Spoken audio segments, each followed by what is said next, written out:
Respected Sri Anup Kayar, IFS, Chief Conservator Forest, Kerala Forest and Wildlife Department. Respected Joman Sir, Head of the Department of Zoology, faculty members from Zoology and other departments, and my dear students. The whole nation is celebrating Wildlife Week from 2nd October to 8th October, and the inaugural ceremony at the Ministry of Environment and Forest is just happening right now, and we are also doing our own part. And the sole purpose of all these programs is to make us aware of the significance of wildlife. And for us, most often wildlife is just like a sense of wonder. But beyond this, we require this wildlife for our own existence because we are just a part of nature, just like any other living form. And when at SB College, when we celebrate Wildlife Week, I believe we have the most apt person to give us more insights into the significance or the intricacies of nature. Sri Anup Kayar is the Chief Conservator of Forest of the Central Circle, Thrissur, of Kerala Forest and Wildlife Department. And earlier he was the Field Director of Project Tiger at the Periyar Tiger Reserve. And interestingly, he was the person in charge of the rehabilitation project of the abandoned tiger cub named Mangala. You might all have read about Mangala in the newspapers. I believe Anup sir will be talking about that as well. Sri Anup had his master's degree in wildlife biology from the Wildlife Institute of India, Dehradun, and joined the civil services as an IFS officer of Rajasthan Cadre in 2005. And he has worked as the field director of the world-famous Koiladu National Park at Bharatpur and has wide range of experience over the last 20 years. Sir, on behalf of St. Bergman's College, I wholeheartedly welcome to you this program. A warm welcome to the head of the department, Dr. Joman KV, my colleagues from Zoology department as well as from other departments, and to all my dear students. And let us hope this occasion will remind us ourselves of our role in nature and make us make resolves to serve it for the future generations. Thank you. Thank you.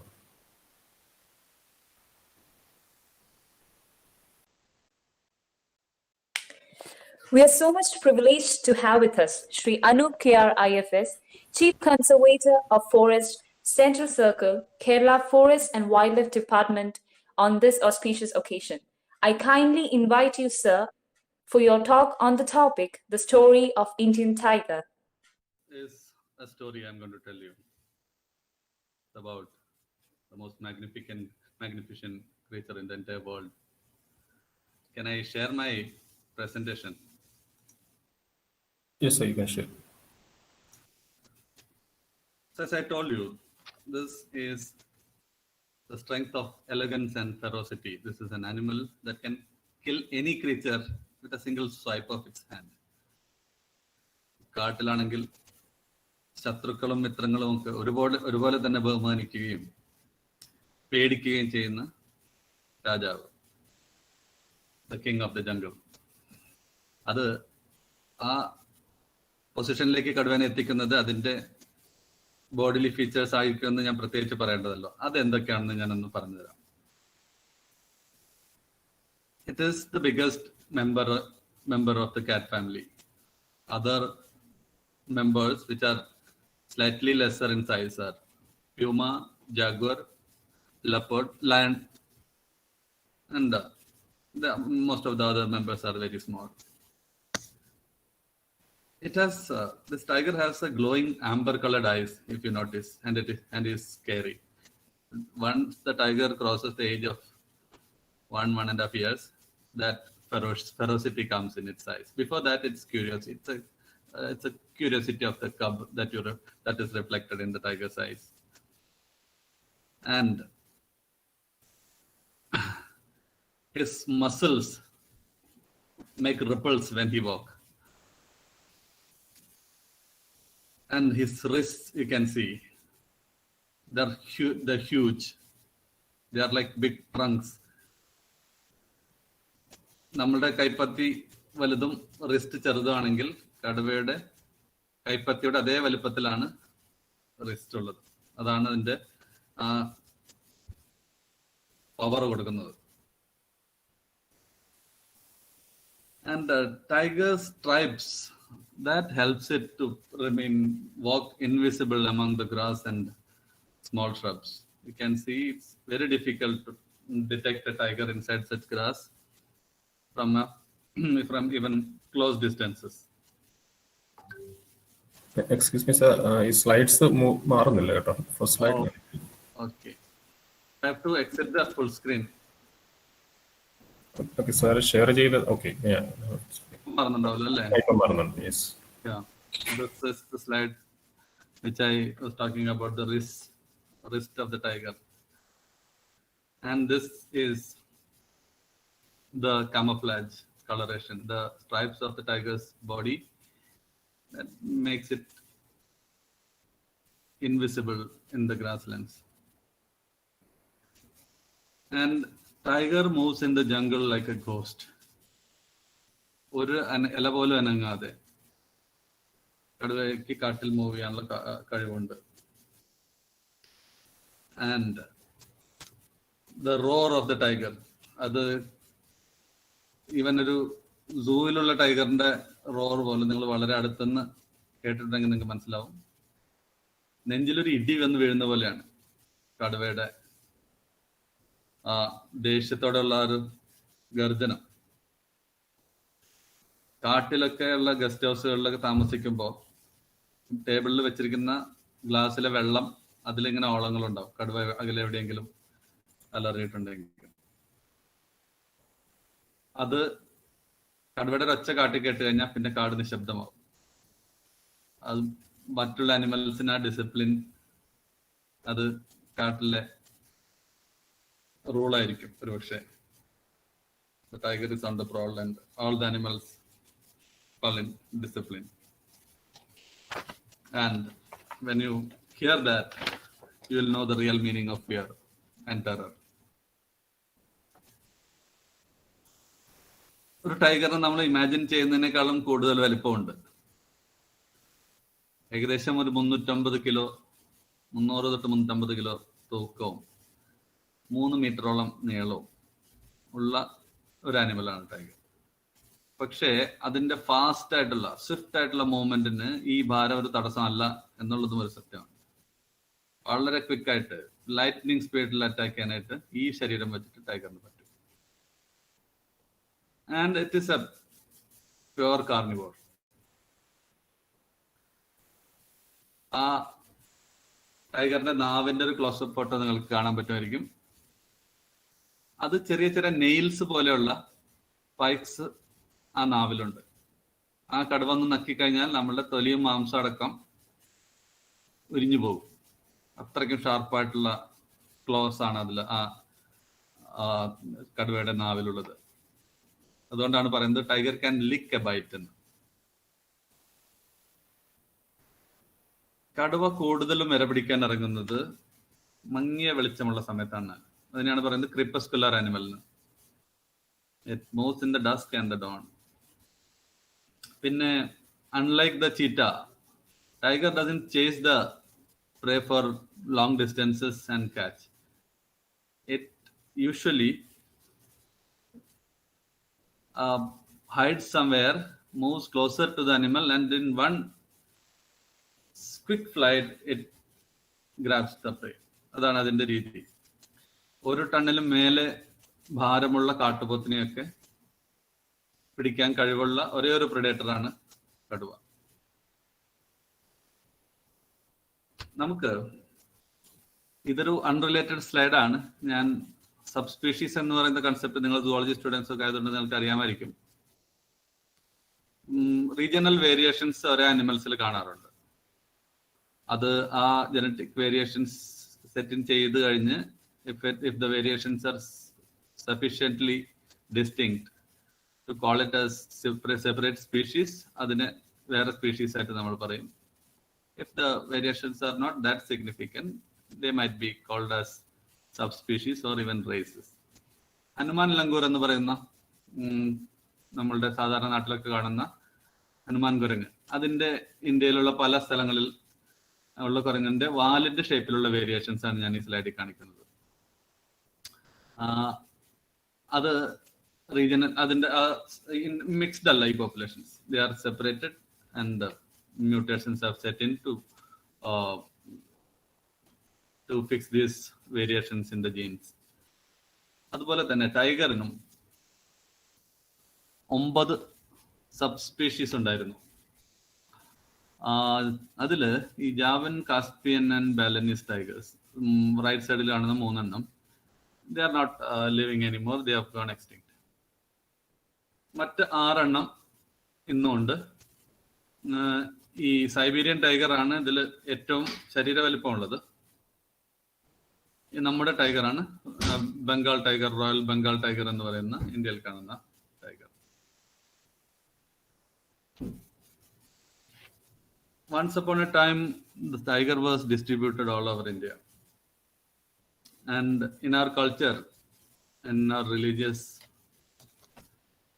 architecture and temples, and even in the Harappan civilization, there's in the seals of that Saraswati, Indo-Saraswati cultures, there is mention about the tiger. Even in Bombay and in the coastal areas of Yamuna, the tigers were there.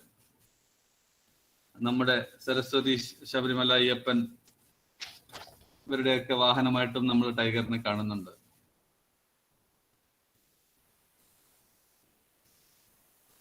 കടുവകളെ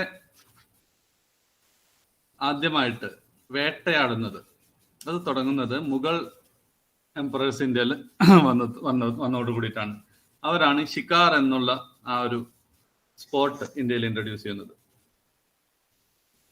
ആനപ്പുറത്ത് നിന്ന് കടുവയെ വെടിവെക്കുന്ന അല്ലെങ്കിൽ കുന്നം കൊണ്ട് കുത്തിക്കൊല്ലുന്ന ആ വേട്ട അത് ആരംഭിക്കുന്നത് അക്ബറിന്റെ കാലത്താണ്. 12 വർഷത്തോളം 1605 മുതൽ 1627 വരെ അക്ബർ ഇന്ത്യ ഭരിച്ചിരുന്നപ്പോൾ ഏകദേശം 86 കടുവകളെ കൊന്നിട്ടുണ്ടെന്നാണ് അവർ റെക്കോർഡ് ചെയ്തിരിക്കുന്നത്. ഇത് ബ്രിട്ടീഷേഴ്സ് വന്നപ്പോൾ അത് കണ്ടിന്യൂ ചെയ്തു.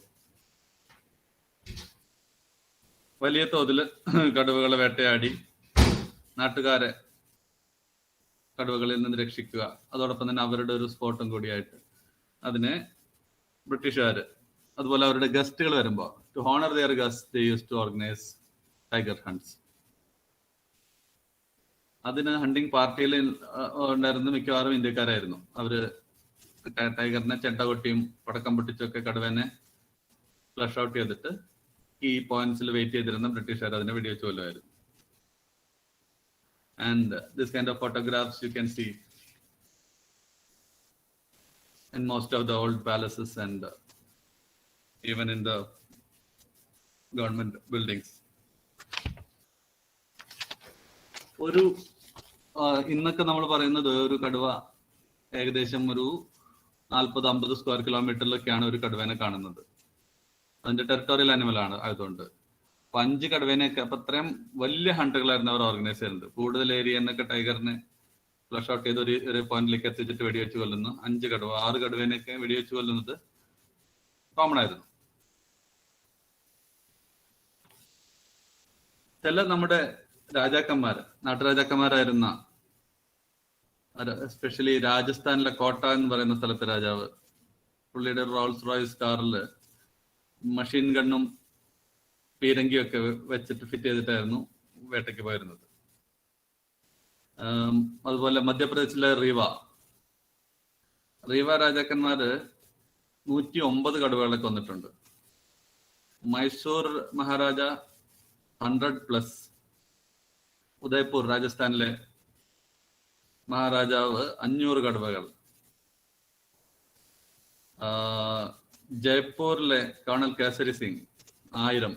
ഇങ്ങനെ കടുവ ഹണ്ടിങ് റെക്കോർഡ്സ് അവരുടെ പാലസുകളിലൊക്കെ ഇന്നും സൂക്ഷിക്കുന്നുണ്ട്. ഹണ്ടിങ് അതിന്റെ ആരൊക്കെ ഹണ്ടിലുണ്ടായിരുന്നു, എവിടെയായിരുന്നു പോയത്, ആരാണ് ഷൂട്ട് ചെയ്തത്, ഇതൊക്കെ അന്നത്തെ റെക്കോർഡുകളിലുണ്ട്. അങ്ങനെ അവസാനം the tiger became extinct from most of the areas, but in places inaccessible to human beings, their vehicles and elephants, the tigers survived. ഒരു രാജസ്ഥാനിലെ ഒരു ഫോറസ്റ്റ് ഓഫീസറാണ് ഇതിനടുത്ത് കാണുന്നത്. അയാളുടെ പേരായിരുന്നു Kailas ശാങ്ക്ല. Kailas ശാങ്ക്ല, he was interested in research, and he found out by a thorough analysis of the hunting records of all the Maharajas and British rulers that in the beginning of the century there were around 40,000 tigers in India, and in 1970s that was brought down to 1,800. And he was lucky to bring this to the notice of our Prime Minister Indira Gandhi. And after a lot of deliberations, Indira Gandhi decided to launch Project Tiger exclusively for the conservation of. This was in 1973, April 1st. And the objectives of the project were to reduce the factors that lead to the depletion of tigers in their habitats, and to bring the tiger population up to a viable population. And this is for the economic, scientific, cultural, and aesthetic benefit of the people. That time in 1973, 9 tiger reserves were declared, and 10th tiger reserve was declared in 1979. That was our Periyar Tiger Reserve.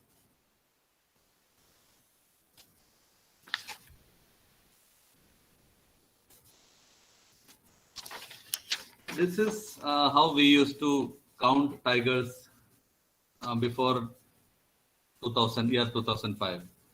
Tigers leave their signatures everywhere they walk, wherever the substratum was loose enough.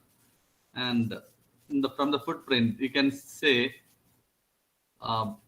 the male tigers have a more squarish pug mark. The female has slightly rectangular pug mark, and the fingertips are slightly pointed for the females. This method of counting tigers using pug marks was under criticism in the early 2000s, because same type pug mark, same tiger moving in sandy soil and the clay soil will have a different size or shape for the pug mark, and they experimented by showing the same pug mark to different people, and they identified, some of them said it is the same and some of them said it is different. So there was no statistical sanctity for such pug mark counts. And there were criticisms that the tiger numbers are inflated by the forest officers just to show that the tiger numbers increased during the tenure.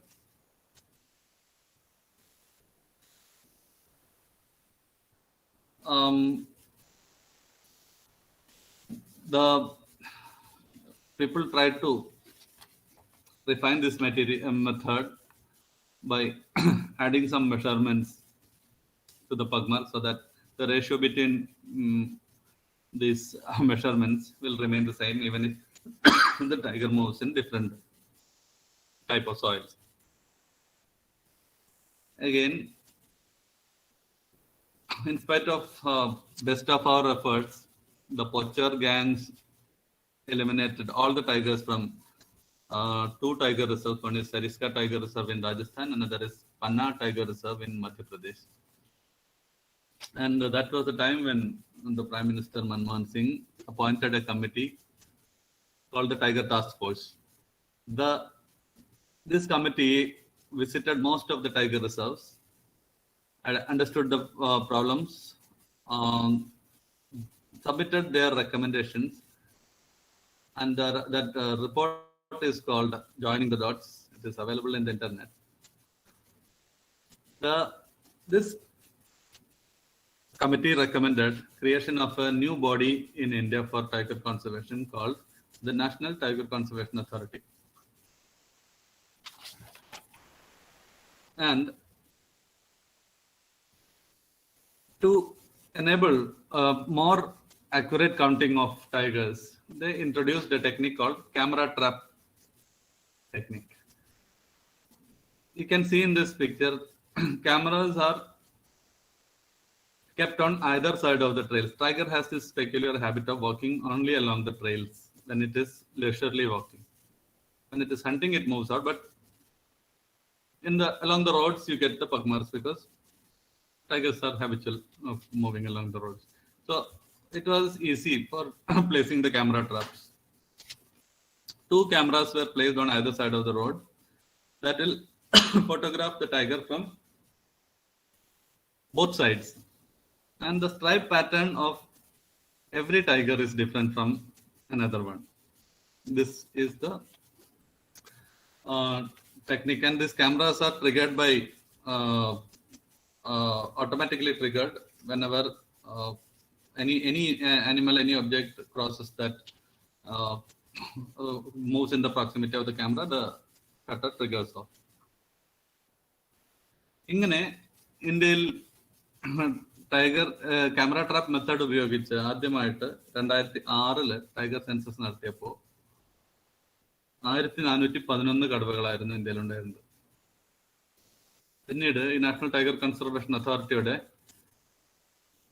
Systematic ആയിട്ടുള്ള small India tiger estimation technique ഉപയോഗിച്ച് India മുഴുവൻ 2 square കിലോമീറ്ററിന്റെ ഗ്രിഡുകളാക്കി തിരിച്ച് അതിൽ camera ട്രാപ്പുകൾ വെച്ചിട്ട് almost എല്ലാ കടുവകളെയും നമ്മൾ camera ട്രാപ്പിൽ identify ചെയ്ത് അങ്ങനെ 2010 ആയപ്പോഴേക്കും 1706, 2014 2226, and in the last tiger census of 2018, India had 2,967 tigers counted. And this cannot be disputed because we have the photographs of every tiger. This is just to show you how the stripe patterns differ in various tigers.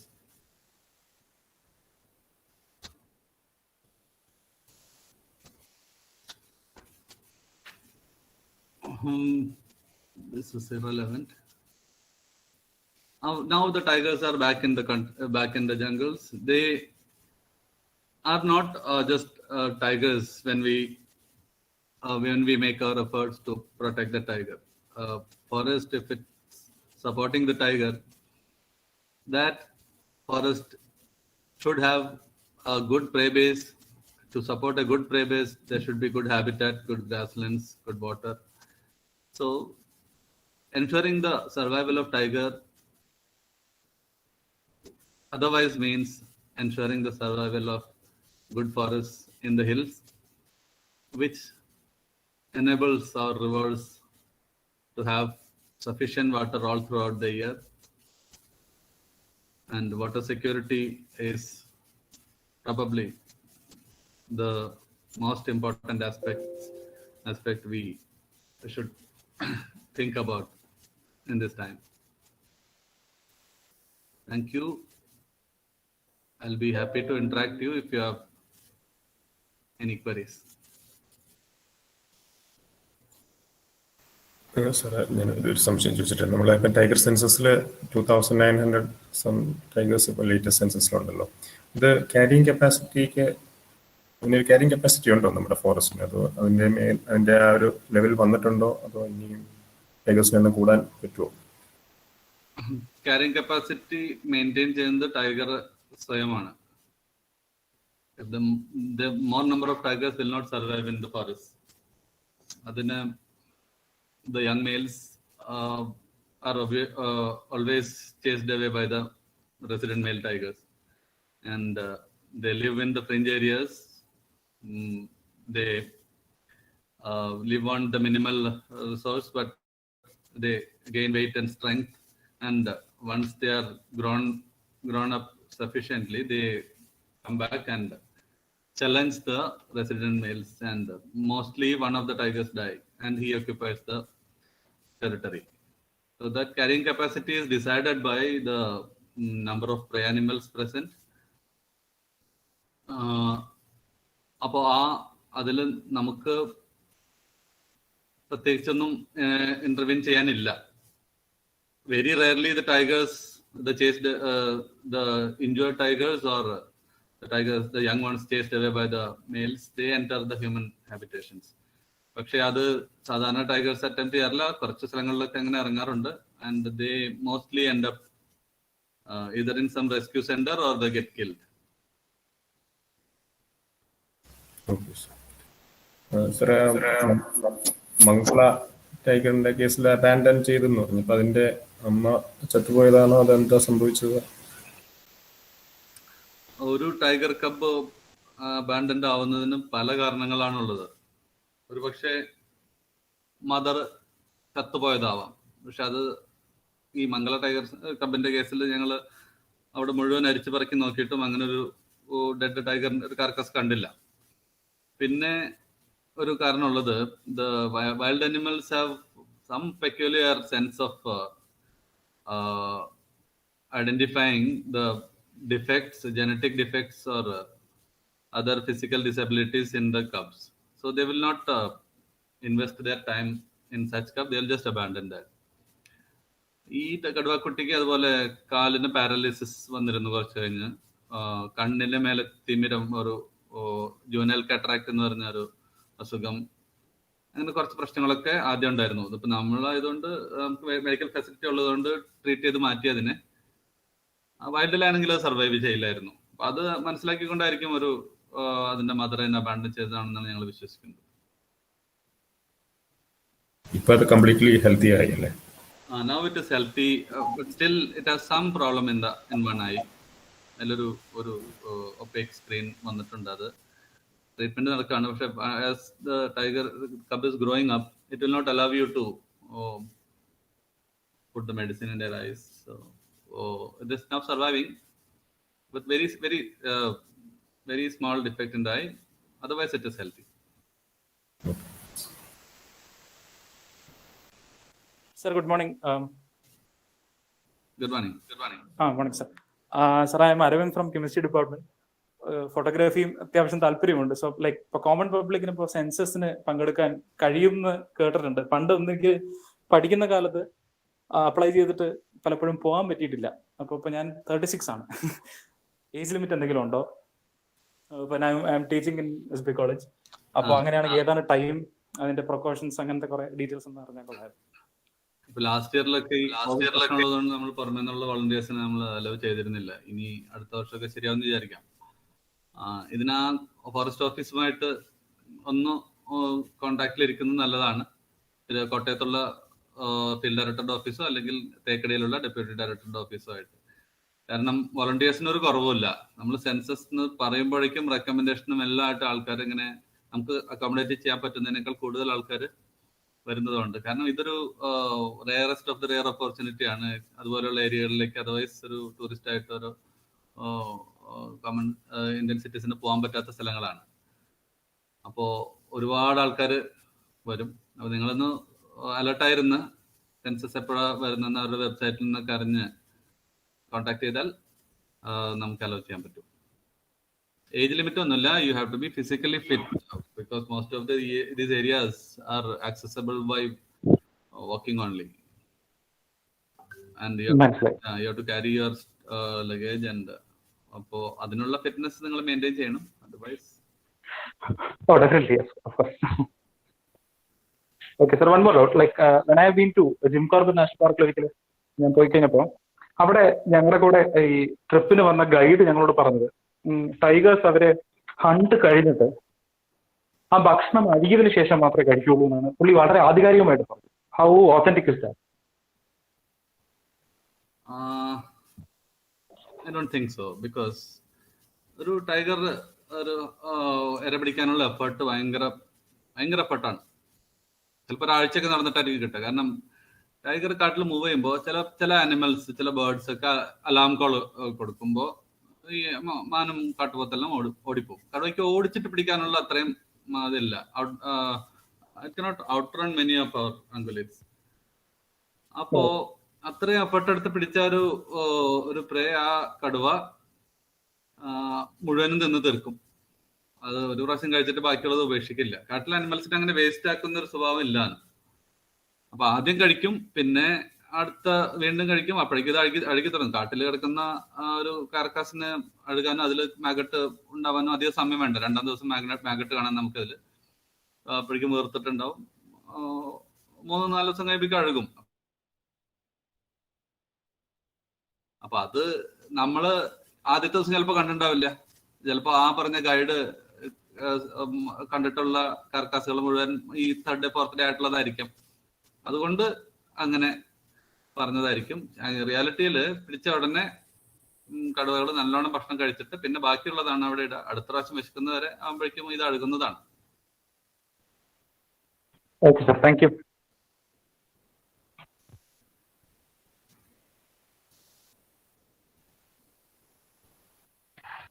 Hello sir, good morning sir. Sir ഞാൻ MSc second year student ആണ് zoology ഡിപ്പാർട്ട്മെൻറ്റിലെ. അപ്പോൾ ഈ മംഗള എന്ന tiger കബിനെ നമുക്ക് കിട്ടി അതിന് തിരികെ കാട്ടിലേക്ക് വിടുന്നൊരു മിഷന് സാറ് മെയിൻ ഒരു റോൾ വഹിച്ച ആളാണ്. അപ്പം ലാസ്റ്റ് കണ്ടപ്പോൾ ന്യൂസിലൊക്കെ കണ്ടിരുന്നത് ഏകദേശം 50ഓളം ഇരകളെ അത് സ്വയം പ്രെഡേറ്റ് ചെയ്ത് പിടിച്ചെങ്കിൽ മാത്രമേ അതിനെ തുറന്നു വിടൂ എന്നുള്ളൊരു രീതിയിലാണ് ന്യൂസൊക്കെ കണ്ടിരുന്നത്. അപ്പോൾ നിലവിൽ ആ ഒരു പ്രോഗ്രാമിന്റെ സ്റ്റാറ്റസ് എന്താണെന്ന്? അത് സ്വന്തമായിട്ട് ഇരപിടിച്ച് തുടങ്ങി. നമ്മൾ പോപ്പുലർ ബിലീഫ് ആയിരുന്നു ഇത് മദർ ഇതിനെ പഠിപ്പിച്ചു കൊടുത്താൽ മാത്രമേ ഇത് ഇരപിടിക്കുള്ളൂ എന്നൊക്കെ ആയിരുന്നു. പക്ഷെ അങ്ങനെയൊന്നല്ല. അനിമൽസിനെല്ലാം അതിൻ്റെതായ ഇൻസ്റ്റിങ്ക്റ്റ് ഉണ്ട്. ഞങ്ങൾ മുയലിനെ കെട്ടുകൊടുക്കുമ്പോൾ ആദ്യം കുറച്ചു നേരം കളിക്കും അതിൻ്റെ കൂടെ, പിന്നെ അതിനെ കൊല്ലും, പിന്നെ തിന്നും.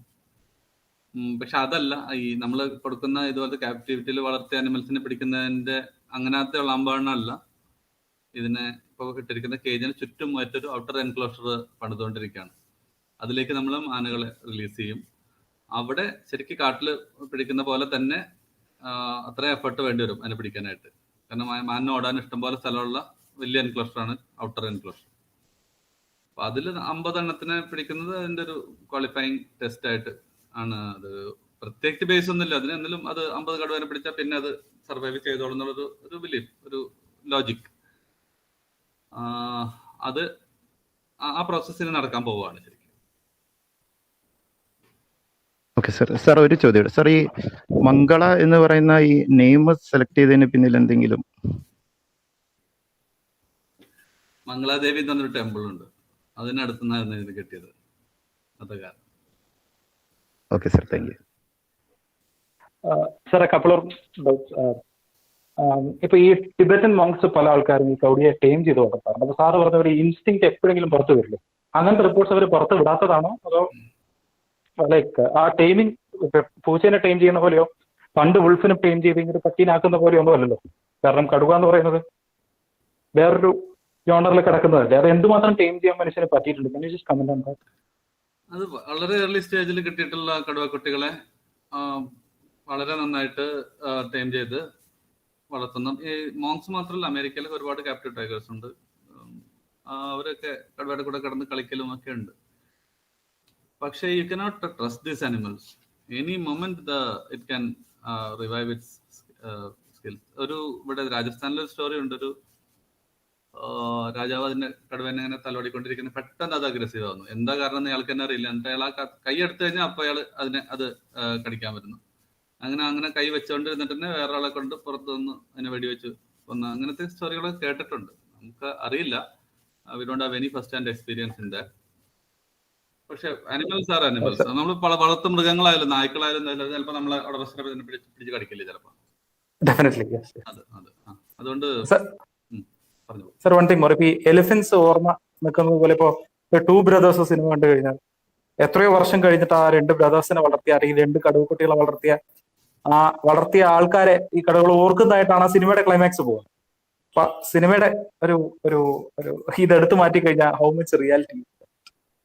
അതും ഈ പറയുന്ന ചാൻസസ് ആണ്. അത് പോസിബിൾ ആണ്, പോസിബിൾ അല്ല?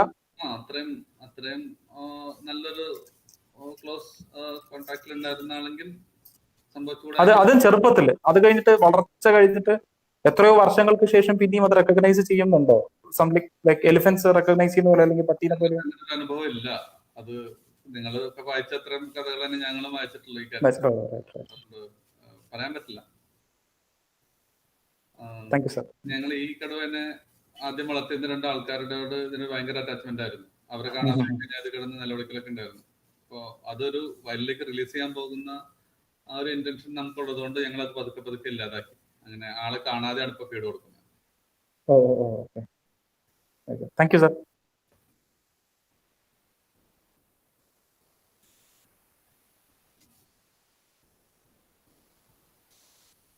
വേറെ ക്വസ്റ്റ്യൻസ് ഒന്നുമില്ലെങ്കിൽ നമുക്ക് അവസാനിപ്പിക്കാം.